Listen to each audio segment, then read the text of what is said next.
Sommet de la CEDEAO, un émissaire de Doumbouya chez Akufo-Addo pour plaider la cause guinéenne. Pour plus de détails après le générique. Avant de commencer, n'oubliez pas de vous abonner et d'activer la cloche de notification, car cela va vous permettre de ne plus manquer nos prochaines vidéos. C'est parti!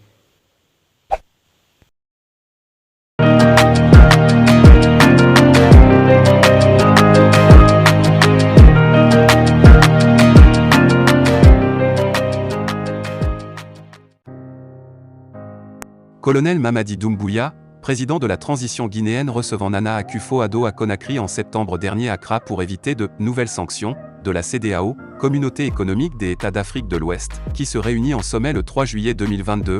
Conakry est sur plusieurs fronts. À la veille de cette conférence des dirigeants de l'organisation sous-régionale, la junte militaire en Guinée s'est engagée dans une offensive diplomatique tous azimuts. Le colonel Mamadi Doumbouya a dépêché son ministre des Affaires étrangères pour faire un plaidoyer auprès de certains dirigeants influents de la sous-région.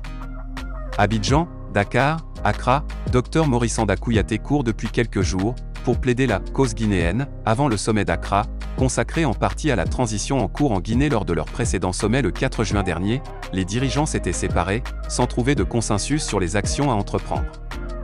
Faute d'entente, Nana Akufo-Addo, Muhammadu Buhari, Macky Sall, Alassane Ouattara et compagnie avaient décidé de reporter leurs décisions liées aux sanctions. Pour le cas guinéen, ils avaient instamment exigé de la junte la finalisation d'un calendrier de transition acceptable et le relance du dialogue. La Guinée est suspendue de toutes les instances de décision de la CEDEAO depuis le lendemain de la chute d'Alpha Condé le 5 septembre dernier. Les dirigeants du CNRD sont également sous le coup de sanctions individuelles. L'organisation sous-régionale veut une transition courte, mais les militaires au pouvoir campent sur une durée de 3 ans, un calendrier qui divise en Guinée. À la veille de sommet prévu ce 3 juillet, Conakry semble faire feu de tout bois pour échapper à de nouvelles sanctions. C'est dans ce cadre que le chef de la junte a dépêché le chef de la diplomatie guinéenne auprès d'Alassane Ouattara, Macky Sall, Nana Akufo-Addo pour partager avec eux les informations liées les derniers développements sociopolitiques et surtout mettre en avant les efforts fournis par le gouvernement pour relancer le dialogue, une des exigences de la CEDEAO. Mais la mission du diplomate guinéen est très délicate. Ses marges de manœuvre très minces, d'autant plus qu'à l'interne, le dialogue politique entamé le 27 juin dernier n'a pas connu d'avancée satisfaisante. Pire, la récusation du diplomate ghanéen comme médiateur de la CEDEAO en Guinée ne plaide pas en faveur de Conakry. Bien que sur ce point, il faut apporter un peu de bémol, car selon certaines sources, les autorités se seraient finalement résolues d'accepter le principe de la nomination d'un médiateur mais qui ne soit pas in chamba. Mais est-ce suffisant pour convaincre la CEDEAO? Rien n'est moins sûr. Dans ce contexte, Dr Maurice Sanda Kouyaté qui se trouve en ce moment. La rencontre entre le président du Faso Paul-Henri Damiba et ses prédécesseurs Jean-Baptiste Ouédraogo et Blaise Compaoré vise à remettre en cause, par les manœuvres politiciennes et, s'il le faut, par la violence brute, les décisions de justice contre Blaise Compaoré et les poursuites contre son petit frère François Compaoré en vue de leur assurer une impunité totale. C'est ce que pense la coordination des comités de défense et d'approfondissement des acquis de l'insurrection populaire, CEDEP, de la ville de Ouagadougou.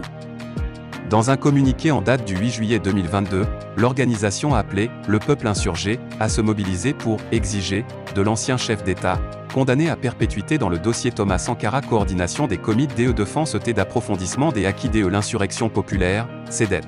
La ville de Ouagadougou. Déclaration sur la rencontre entre le lieutenant-colonel Paul-Henri Sandaogo Damiba, président de la transition, et les anciens chefs d'État, le 8 juillet 2022.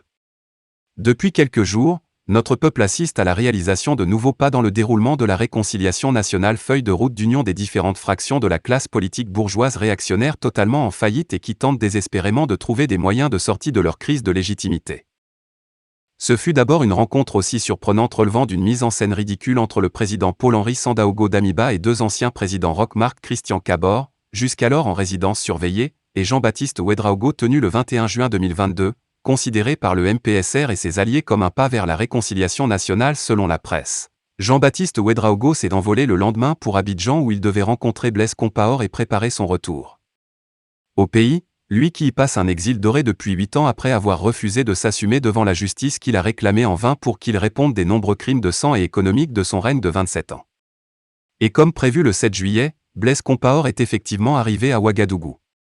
Quels sont les objectifs et la signification de ce branle-bas dans le contexte actuel pour les CEDEP de la ville de Ouagadougou? La fameuse rencontre du 8 juillet 2022 entre le président Paul-Henri Sandaogo Damiba et les anciens présidents est une étape dans la mise en œuvre de l'entente à marche forcée entre des fractions politiques réactionnaires et contre-révolutionnaires qui ont toutes échoué dans la gestion de notre pays, qu'elles ont plutôt pillé et littéralement détruit. Les objectifs de cette rencontre consistent clairement à masquer l'incapacité manifeste du MPSR et des forces politiques qui le soutiennent à apporter une réponse convenable à la grave crise sécuritaire aux conséquences dramatiques pour notre peuple. Devant faire un bilan d'échec dans la lutte contre le terrorisme à l'issue